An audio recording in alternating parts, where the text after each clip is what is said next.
Hongera sana. Asante. Kwa hiyo umepata ujauzito? Maana nimeona kiuno kinaniuma, maana si mgongo. Ndio nikapima ikaonesha na mimba. Ulipima lini? Nilipima na wiki ngapi? Naelekea mwezi sasa hivi. Oh. Hongera sana. Asante. Ufurahi kusikia hivyo. Nashukuru. Na kwani ulikuwa umetafuta ujauzito kwa muda gani bila mafanikio? Miaka 2 sasa. Miaka 2? Ulijisikiaje uliokuta una ujauzito? Nilifurahi bala. Kweli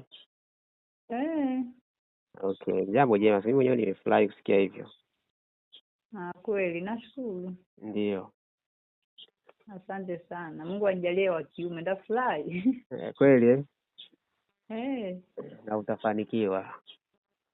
Na mimi nasema mtoto wa kiume mstari unapanda juu, ni kweli?